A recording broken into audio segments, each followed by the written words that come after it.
o Cars é um vilão complicado. E eu não falo complicado no sentido dele ser um vilão complexo. Muito pelo contrário. De todos os vilões de Jojo, talvez ele seja o mais simples. Vai ser bem raro você perguntar pra alguém qual que é o vilão favorito dela e ela responder que é o Cars. Se bobear, a pessoa pode até falar que o Amu é um vilão melhor do que o Cars, mesmo ele não sendo o vilão principal dessa parte. Eu fiquei até surpreso com a quantidade de gente que me pediu pra fazer um vídeo sobre ele. E de fato, eu concordo bastante que ele não é lá essas coisas como vilão. Falando na sinceridade, até eu começar a escrever o roteiro desse vídeo, eu nunca parei pra pensar muito sobre o Cars por mais que 5 minutos. Quase toda a parte de Jojo tem um vilão icônico que consegue marcar a presença e se igualar ao protagonista em alguns quesitos, como carisma, por exemplo, mas aqui simplesmente não existe isso. O Cars não chega nem perto de ter uma personalidade marcante a ponto de bater de frente com a do Joseph. Ele não tem nem o bastante pra superar outro vilão secundário dessa mesma parte, e eu não acho que seja por falta de potencial. Ele tinha muito potencial, mas infelizmente esse potencial não recebeu toda a atenção que podia. Eu não sei dizer se o fato de ter outros dois vilões junto com ele é algo bom ou ruim, porque pensando por um lado, talvez se ele tivesse sozinho, o Araki podia ter dedicado mais tempo para dar uma profundidade para ele. Ou poderia ser bem pior, imagina se ele continua o mesmo personagem, mas sozinho. Isso ia deixar ainda mais evidente o quanto ele foi mal utilizado. Acho que todo mundo concorda que ele de fato, comparado com outros vilões, é o mais sensal deles. Mas apesar de todos esses problemas, eu não acho que ele seja um vilão ruim. Ainda existem alguns elementos bem interessantes nesse personagem, mesmo que eles sejam retratados de forma superficial. Então nesse vídeo eu vou falar um pouco sobre os pontos que eu acho que foram falhos nesse personagem e garimpar algumas coisas boas que ele também tem.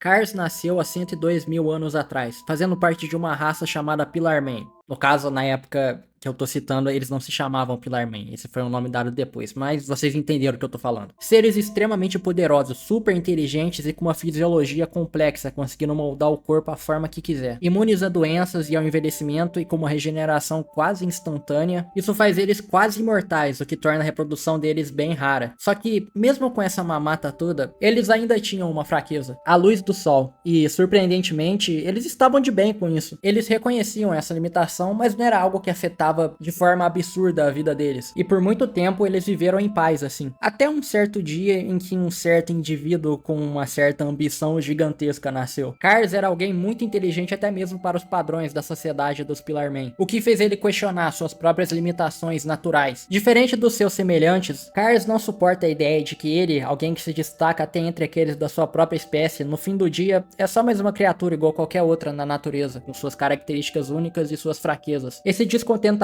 faz com que ele passe a estudar e descobrir o verdadeiro potencial adormecido dentro do cérebro daqueles da sua raça. Com isso em mente, ele cria uma máscara de pedra capaz de despertar o potencial adormecido no cérebro de qualquer criatura que usar ela. Humanos, por exemplo, em contato com a máscara se tornam vampiros. E aqui eu vou abrir um parênteses para falar de outra coisa. Pillarmen e vampiros são coisas diferentes. Eu já vi muita gente por aí achando que os Pillarmen são tipo os vampiros originais, e não é o caso. Quando um humano tá usando a máscara, ele não tá virando um Pillarmen de baixa renda. Ele tá virando uma criatura completamente diferente. A única coisa que eles têm em comum é que os dois têm fraqueza à luz do sol.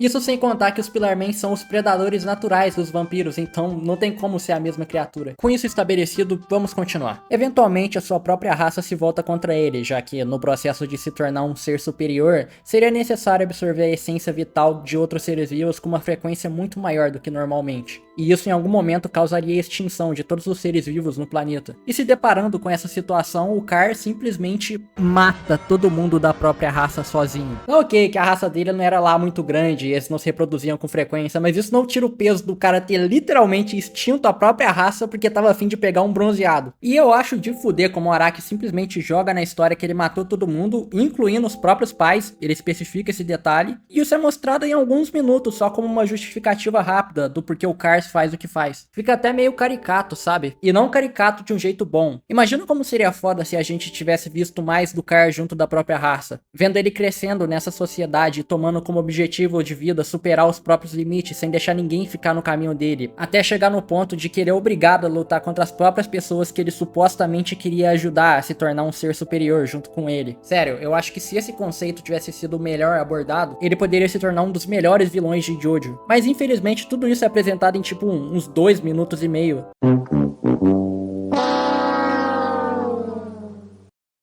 Logo após ele causar a extinção de uma raça inteira sozinho, ele pega 2 bebês e cria junto com o AC/DC, o único Pillar Man que continua leal a ele. Aliás, tá aí outra coisa que podia ter sido muito melhor explorada. Eu sei que talvez eu esteja exigindo demais de uma história que não tem a intenção de ter tanto drama assim, mas imagina o quão mais interessante seria a relação do Cars com o Amu se existisse um conflito pelo Cars ter matado todo mundo, incluindo os pais dele. Bom, deixando de lado o que poderia ter acontecido, vamos olhar para o que de fato aconteceu na história. Assistindo, você já deve ter percebido que o Araki resolveu fazer o protagonista dessa parte ser a completa antítese do protagonista anterior. Enquanto o Jonathan era nobre, honrado e sério, o Joseph é um malandro, trapaceiro e não costuma levar as coisas muito a sério. Essa inversão também se estende em certo ponto ao vilão dessa parte. Enquanto o Dio cresceu em um ambiente abusivo em que ele era constantemente humilhado, que fez ele criar um complexo de inferioridade, que faz com que ele tenha essa necessidade de buscar estar em uma posição de poder em relação às pessoas ao seu redor, o Cars passou justamente pelo contrário. Ele era o maior prodígio da sua própria raça, o que fez ele justamente desenvolver um complexo de superioridade. Por se destacar tanto, ele passou a desejar ser mais do que ele realmente é. No fim, são 2 personagens que rejeitaram sua própria natureza em nome de se tornar algo maior. A diferença é que o Dio teve muito mais tempo de tela para embasar essa motivação e a forma que ele age. Fica evidente que ele de fato é uma pessoa podre que gosta de espalhar maldade. Enquanto que pro Cars, esse sofrimento alheio é muito mais como um efeito colateral no caminho dele para cumprir o objetivo. Até certo ponto da história, causar sofrimento às pessoas não era o foco dele, não era o objetivo principal. A única coisa que importa para ele é se tornar um ser perfeito. Tanto que ele é o único Pillar Man que não envenena o Joseph. Diferente dos outros, ele não quer perder tempo com isso. Até porque isso não vai afetar em nada o objetivo dele. E um detalhe interessante, como eu disse, ele tem um complexo de ser alguém superior, alguém que vai se tornar o ser perfeito.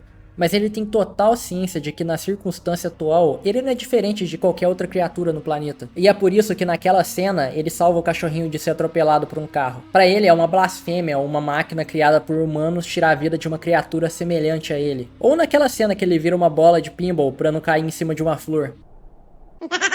Seres humanos são as únicas criaturas que o Cars não respeita, e tem até um certo desprezo. E sinceramente eu não julgo muito o cara por isso não, viu? Mas pro final da história, depois do Amu ser derrotado pela malandragem do Joseph, a gente percebe um traço importante do Cars. Ele é alguém que não vai pensar 2 vezes na hora de mudar o modo de agir para se adaptar a alguma situação. Ele percebe que a postura honrada e nobre do Amu não funciona contra alguém esperto e trapaceiro igual o Joseph. Então ele pega essa característica e usa contra o próprio Joseph, e adivinha? Ele consegue cumprir o objetivo fazendo isso. Ou seja, a mensagem que a gente tem aqui é que se você for uma pessoa correta e honesta, tu vai se f*** muito na vida. E se você resolver trapacear, aí tu consegue tudo que tu quer. Realmente, o Oda foi um gênio passando essa mensagem nessa parte. Ele recupera a Pedra de Aja e usa ela, se tornando a forma de vida suprema.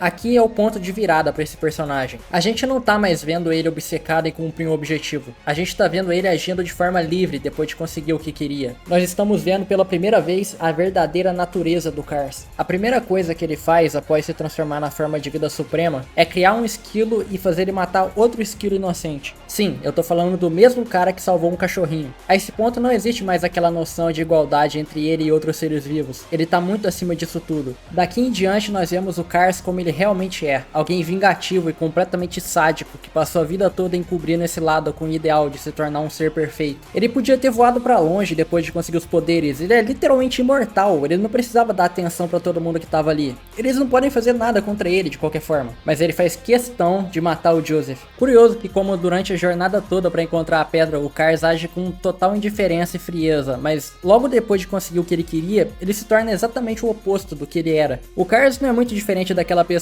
que age de uma forma quando tá numa posição ruim da vida, mas quando tá numa posição de poder passa a agir de uma forma completamente diferente. E por ironia do destino é exatamente isso que causa a derrota dele. Se ele tivesse feito o que eu disse, de simplesmente ir para outro lugar, ele nunca teria sido derrotado. De todos os vilões de Jojo, o Cars é sem dúvida o vilão que teve o momento de derrota mais irônico possível. Primeiro ele corta o braço do Joseph, e para debochar ele tenta matar ele usando o Ramon. Só que no último segundo, o Joseph usa a Pedra de Aja para se defender e faz com que o vulcão entre em erupção, o que lança os dois pro ar. Logo em seguida, o braço que o Cars cortou acerta ele em pleno voo enquanto ele tentava escapar. E como se já não tivesse ruim o bastante pra ele, o Cars é lançado pra fora da Terra, e o fato dele ser imortal faz com que ele fique preso eternamente no espaço sem poder morrer. Você percebeu a escadinha das coisas que fuderam ele no final? Primeiro a pedra que ele passou anos procurando, segundo o braço do cara que ele cortou por puro sadismo, e terceiro a própria imortalidade dele. Tem uma teoria que fala que como o Cars quebrou os próprios limites se tornando um ser que coloca toda a natureza em risco, toda essa sequência de cagadas que aconteceram ocasionando a derrota dele é o universo indiretamente punindo ele. Eu acho que é uma boa teoria e é uma boa desculpa pro herói ter vencido completamente na cagada do vilão. E mais uma vez, ironicamente, a história dele termina do mesmo jeito que começou, com ele preso esperando o momento de despertar, só que dessa vez esse momento nunca vai chegar.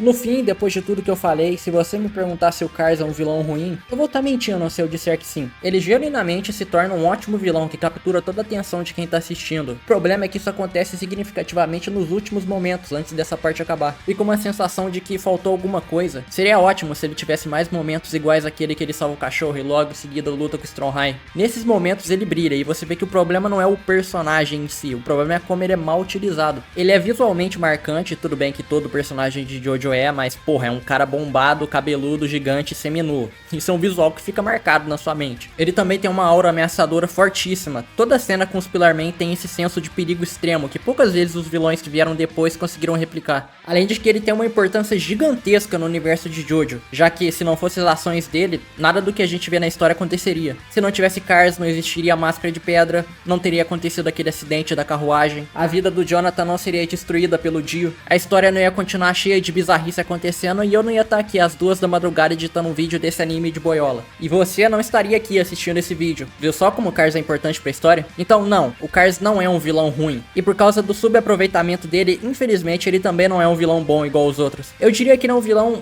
ok, que serviu o seu papel na história, o que é o mínimo que o vilão tem que fazer.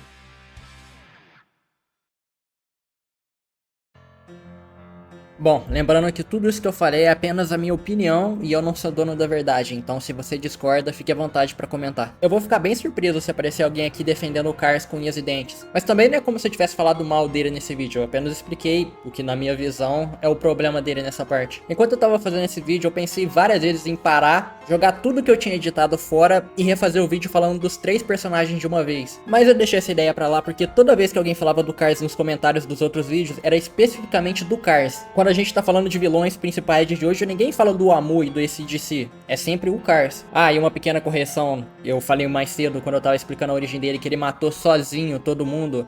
Tecnicamente ele teve a ajuda do AC/DC, mas...